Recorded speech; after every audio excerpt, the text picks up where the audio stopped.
स्वागत छ सबैलाई।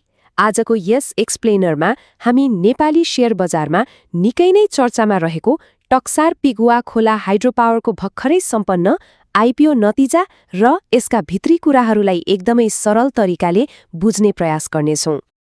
3 करोड 2 लाखभन्दा बढी सुन्दा अचम्म लाग्न सक्छ, तर यो कुनै साधारण अङ्क होइन नि।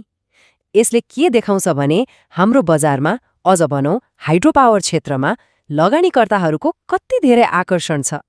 यति विशाल सङ्ख्याले नै यो बाँडफाँड कति कडा प्रतिस्पर्धात्मक थियो भन्ने कुराको झल्को दिन्छ। ल अब मुख्य विषयमा प्रवेश गरौँ।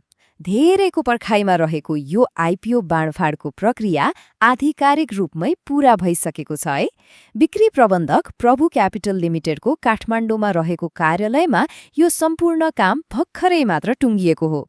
यो कडा प्रतिस्पर्धालाई अझ राम्ररी बुझ्नु अघि अलिकति यसको पृष्ठभूमि सम्झौँ।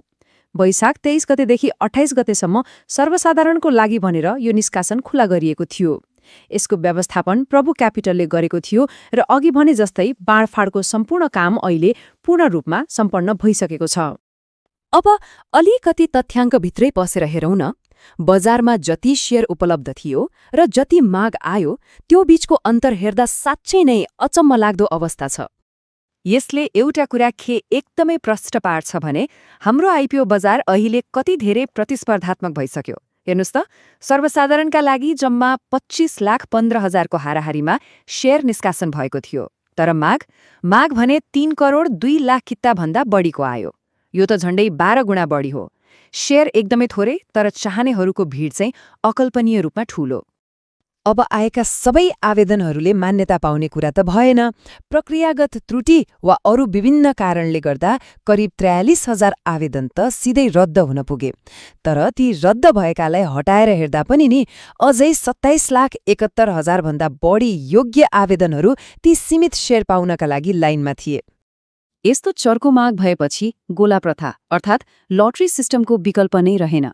अन्तिम नतिजा कस्तो आयो भने जम्मा 2,51,545 जनाको भागमा 10-10 किता शेयर पर्यो।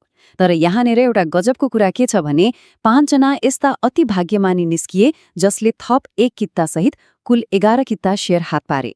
तर तितो यथार्थ के हो भने अधिकांश लगानीकर्ताको हात यसपटक पनि खाली नै रहन पुग्यो। अब लागौं सबैभन्दा धेरैलाई चासो लाग्ने विषयतिर। यति धेरै प्रतिस्पर्धा भएपछि आफूलाई शेयर पर्यो कि परेन भनेर उत्सुकता हुनु एकदम स्वाभाविक हो। त्यसो भए नतिजा कहाँ र कसरी हेर्ने त? नतिजा हेर्नका लागि मुख्यतया 3वटा एकदमै भरपर्दो र आधिकारिक पोर्टलहरू छन्। पहिलो भनेको सिडिएससीको आफ्नै आइपिओ रिजल्ट पोर्टल, दोस्रो हामी धेरैले प्रयोग गरिरहने मेरो शेयर एप वा यसको वेबसाइट, अनि तेस्रो बिक्री प्रबन्धक प्रभु क्यापिटलको आधिकारिक वेबसाइट। आफ्नो सही विवरण राखेर यी 3वटा माध्यमबाट सजिलै नतिजा थाहा पाउन सकिन्छ। शेयर पर्ने वा नपर्ने कुरा त आफ्नो ठाउँमा छँदैछ, तर जुन कम्पनीमा यति धेरै लगानीकर्ताको चासो देखियो, आखिर त्यो कम्पनी आफैमा चाहिँ कस्तो छ त? अब अलिकति कम्पनीको बारेमा पनि जानौँ। यस कम्पनीको विगत हेर्दा एउटा लामो र रोचक यात्रा देखिन्छ। सन् 2014मा यो एउटा प्राइभेट कम्पनीको रूपमा सुरु भएको थियो। पछि सन् 2021मा आएर बल्ल यसलाई सर्वसाधारणले पनि लगानी गर्न मिल्ने गरी पब्लिक कम्पनीमा परिवर्तन गरियो। र अहिलेको कुरा गर्नुहुन्छ भने यो कम्पनीले भोजपुर जिल्लामा 8 मेगावाट क्षमताको रन अफ द रिभर प्रकृतिको जलविद्युत आयोजना एकदमै धमाधम निर्माण गरिरहेको छ। त्यसो भए सबैभन्दा महत्त्वपूर्ण कुरा के आउँछ भने यो कम्पनीको वित्तीय अवस्था र जोखिमको स्तर कस्तो छ त? केयर रेटिङ्स नेपालले यस कम्पनीलाई केयर NP++ रेटिङ दिएको छ।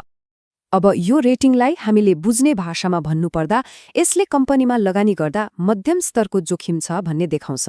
यसको सिधा अर्थ के हो भने यो आयोजनामा न त धेरै उच्च जोखिम छ, न त यो पूर्ण रूपमा जोखिम मुक्त नै छ। लगानी गर्दा ध्यान दिनुपर्ने यो एउटा एकदमै आधारभूत र मध्यम प्रकृतिको अवस्था हो।